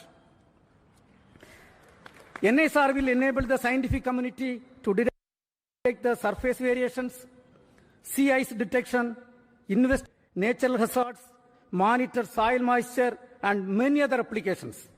The potential applications from the satellite are huge, and the global scientific community is eagerly awaiting the satellite data for their respective research and usage. The implementation arrangement between ISRO and NASA for a joint Earth observation satellite mission was signed on 30th September 2014. Between then, it was signed by the then Chairman ISRO, Secretary Department of Space, Dr. K. Radhakrishnan, who is sitting in front of us, and with the NASA Administrator, Mr. Charles Bolden. In fact, we were so happy to participate in that function, which happened in Toronto. Since then, the realization of satellite in ISRO progressed steadily under the outstanding leadership of subsequent chairman, Sri Kiran Kumar sir, who is also present in the audience, Dr. K. Sivan, Dr. Somnath, and also under different project directors. On this occasion, let me congratulate all of them. Also salute each and every one of the team members who have contributed for this significant achievement. Let me also congratulate all the technical teams, administrative teams both in NASA, JPL and ISRO, who worked shoulder to shoulder to build the satellite at UR Rao Satellite Center over the past so many years. NISAR mission has brought the two space agencies much closer than ever before, and the continuous interactions at various levels during the course of project execution has enriched both sides. On behalf of Department of Space and ISRO, let me thank the NASA JPL team and all other stakeholders in the project for their excellent contribution to the joint mission. Also congratulate them on the successful launch. We wish the scientific community from both sides the exciting days ahead. Let me also congratulate the ISRO teams from SAC, URSC, VSSC, IASU, IPRC, LPSC, ISTRAC, and all the teams involved in the payload development, satellite integration, realization of solid, liquid, and cryogenic stages, inertial systems, and the launch vehicle itself. Let me take the opportunity to congratulate the Chairman Launch Authorization Board, all the center directors who are with me. It's a teamwork done by ISRO along with the NASA. I express my heartfelt gratitude to the Honorable Prime Minister, Sri Narendra Modi ji, who as the Minister of Space has provided outstanding, encouraging support for the entire project for its successful execution today. Also, let me thank Honorable Minister of State, Dr. Jitendra Singh ji, officials. PMO officials who are working hand in hand with the Department of Space, and all our family members, entire team members of ISRO, and the academia and industrial participants who have contributed for this. I think at this point of time, this success is demonstrating a teamwork, a international teamwork between two spacefaring nations, and surely this data is going to be highly useful for the scientific community of the globe. And when every 12 days when the data is going to come, it is not going to be used by one or two countries. The entire globe is going to benefit out of this great accomplishment. And at this point, once again, let me congratulate all the team members, our family members, industrial partners, academia team, and the NASA team for the outstanding work. At this point, before I hand over to my team, let me invite Cassie Swiles, Deputy Assistant Administrator at NASA, for expressing her thoughts on the journey so far in this joint outstanding mission. Madam, please, floor is yours.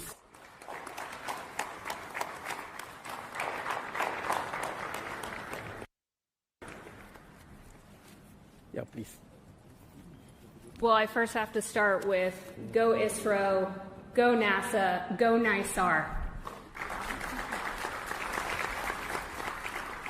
So I am honored to be here today in the ISRO Mission Control Center. It's just truly been an incredible visit so far, and I have to tell you, I had an opportunity. I'm sitting next to our charge. It's just an honor to have you here, so thank you, sir, for being here. The former ISRO chairman, I looked at him right after the launch, and I said, so how does it feel to not be on console? He said, well, it's a different seat, so it's good to not be in the hot seat. So I'm glad you got to watch the launch and enjoy it.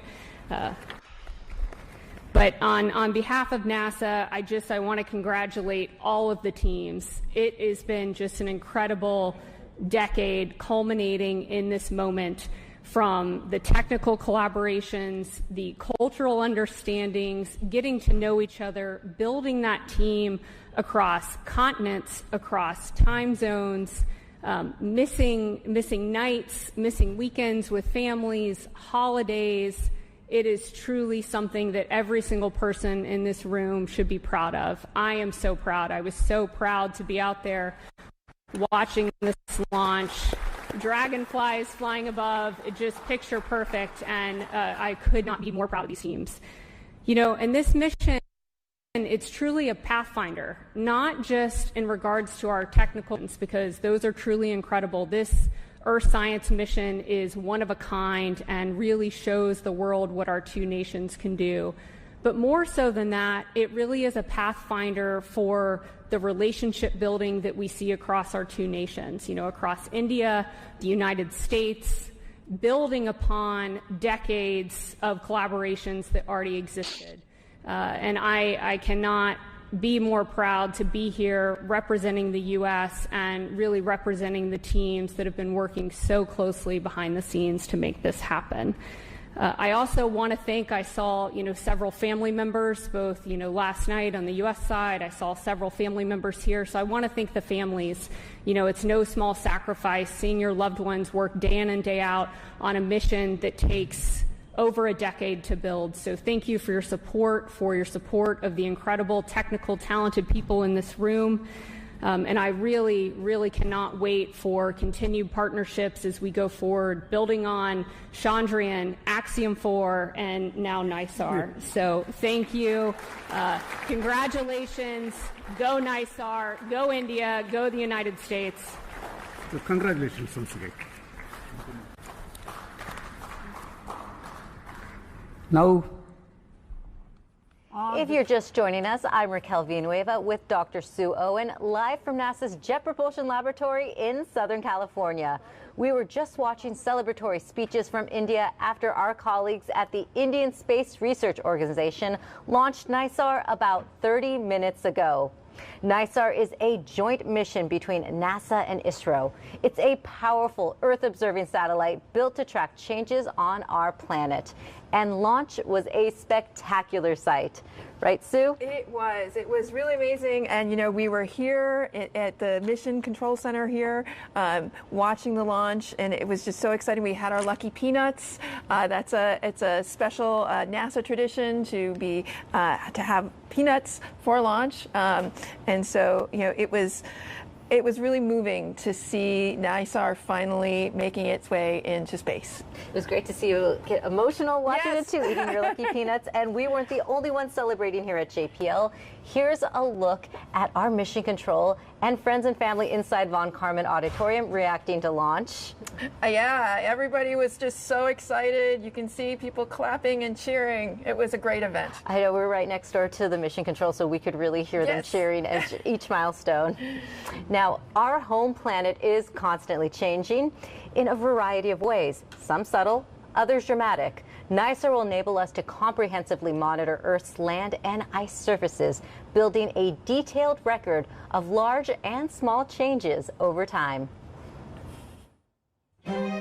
With NISAR, we're tracking the changes of the solid Earth and how it's moving, ecosystems, ice cover, and any other thing that's changing at the scale of a centimeter on the Earth in a way that we've never been able to see before.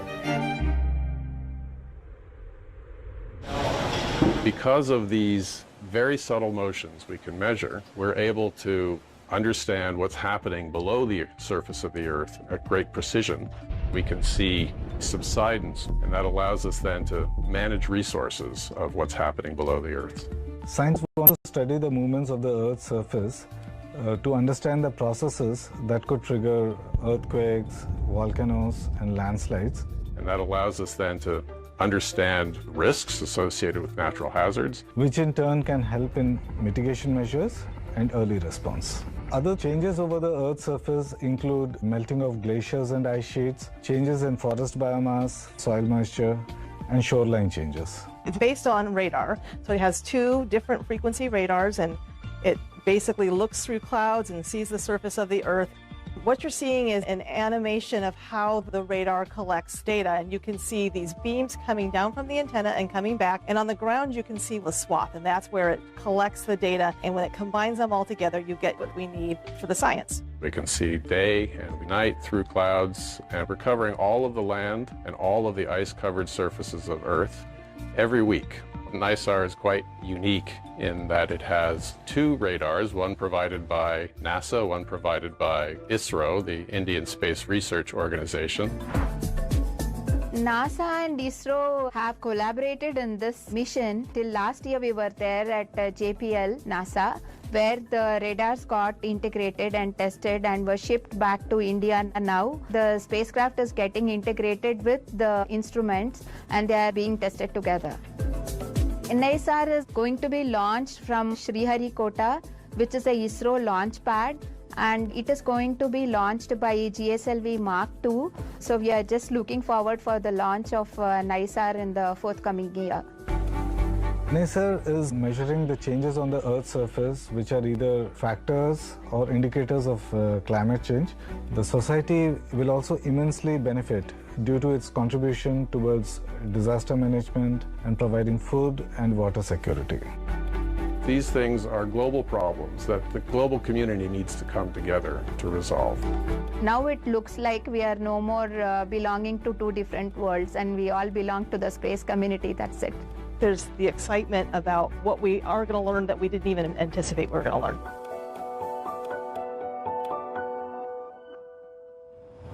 This mission has been years in the making, and one of the people who helped bring it to life is with us right now. Charles Alachi is the former director of JPL, a member of the NISAR science team, and we are sitting in a room named after him. Charles, it is great to have you with us. Well, thank you. Thank you. How are you feeling after witnessing launch? Well, to say ecstatic is an understatement. This is a great day. I want to start by thanking our colleagues in ISRO and India for the perfect launch. We have been working together on this for almost 15 years, and I was delighted to see many of the faces that we worked with, at the Indian Control Center, and many of the people here at JPL who have spent, more than a decade, including the team members sitting here, spent more than a decade to make this happen. This is a great day. Fantastic. So, Dr. Alachi, you actually pioneered the evolution of radar technology here at JPL. How does NISAR embody that tradition of innovation? Well, it's really in the spirit of their Mighty Six, which is the spirit, of JPL. I remember when I first came here, all the radar team used to sit in one room. We were like 7, 8 people. And now you look at it, how much advances were made. NASA and JPL really were the foundational start of spaceborne synthetic aperture radar, starting with CSAT and a series of shuttle imaging radar mission. We developed and demonstrated multispectral meaning colored radar. We developed the interferometric techniques that are being used now, and now using SAR for Earth observation is being used by industry, many nations who are participating in this endeavor. But NISAR is going to do the next quantum jump. We are going to be able to actually map the planet every week down to changes in the centimeters. That's a fraction of an inch. So we are going to be watching our planet actually breathing, as a result of natural changes or human-driven changes, floods, pumping water. So it's really going to open a whole new domain that is going to really impact in a major way how do we observe our planet. Thank you. That's great. Absolutely. And, you were mentioning those small changes. So NISAR will detect changes on the Earth's surface with remarkable precision. So how will NISAR's data benefit society for years to come in the near future and for the future generations? Well, let's take one example, the floods which happened recently in Texas. NISAR will be able to actually monitor the changes of the area which are being flooded, even under vegetation. And then when earthquakes happen, we will be able to monitor the surface motion which results from earthquake, so we can send the information, to the rescuers, so they know where are, the major damage which have happened. Let's take example where people are pumping water, farmers are pumping water. We'll be able to monitor how much the water table is being depleted and how much is being refilled during the winter when there are rain, both here and in India and worldwide. So I think it's going to impact us in a significant way, in a positive way, in helping us, better manage our resources, prevent, or not necessarily prevent, but actually how do we manage natural disaster. I mean, recently there was a big earthquake in Japan, in Russia. So there is possibility of tides and flooding around coastal region. So a satellite like NISAR will be able to monitor that on a regular basis. So it's really going to impact not only our scientific understanding, but our day-to-day life. So I would envision that people would be getting on their iPhone, map of the region or on a global basis to see what are the changes and how do we mitigate disasters which are happening. So many communities will benefit from NISAR's data. Absolutely, worldwide. Well, thank you so much for sharing your insights with us today, Charles. Well, thank you very much, and go NISAR. Go NISAR. Go NISAR. Thank you. So, Sue, we are waiting for our ISRO colleagues to confirm acquisition of signal, but looking ahead, what comes next for NISAR? So over the next 10 days, the satellite will be, they'll be checking out the satellite, and then in about 10 days, they will start deploying the antenna reflector. So the boom will, you can see here on the video here, the boom will be, the hinges will be fired so that the boom will get into place, and then once that is into place, you'll see the reflector itself start to bloom, and that will take place over days. They want to do this slowly and carefully to make sure that everything is working well, and then after that they'll be turning on the radar instruments separately and together, making sure all of the radar technology is working well, and then after 90 days we will start collecting science observations. So there's a lot to look forward to. Yes, there is. Well, that wraps up our coverage for today. Thank you for joining me on the desk today, Sue. Thank you, Raquel. It's been really great having you here as a launch buddy. Yes, witnessing the launch together is fantastic. So this marks the beginning of a mission that will help us better understand our dynamic and changing planet. To hear the latest updates on NISAR, visit go.nasa.gov/NISAR blog. You might hear cheering in the background, perhaps a new milestone. We'll leave you alone with a replay of launch. Have a great day. 8 seconds पर L40s का प्रज्वलन हम देखेंगे. 10, 9, 8, 7, 6, 5, 4, 3, 2, 1, 0. All L40 engines generating nominal thrust. S139 motor ignited. 5 seconds. That's a magnificent of the GSLV F-16 NISAR mission. The deafening roar of GSLV and beautiful silhouette brightening the Sriharikota sky. जी हाँ, अभी आपने देखा चारों L-40 और S-139 का सफल प्रज्वलन और GSLV F-16 का उत्थापन द्वितीय प्रमोचन मंच से, और ये अपने गंतव्य की ओर बढ़ता हुआ। हम यहाँ कंपन महसूस कर पा रहे हैं मिशन नियंत्रण केंद्र पर। The first stage of GSLV with S-139 solid core motor and 4 L-40 liquid strap-ons thrusting together. 7,800 kN cumulative thrust.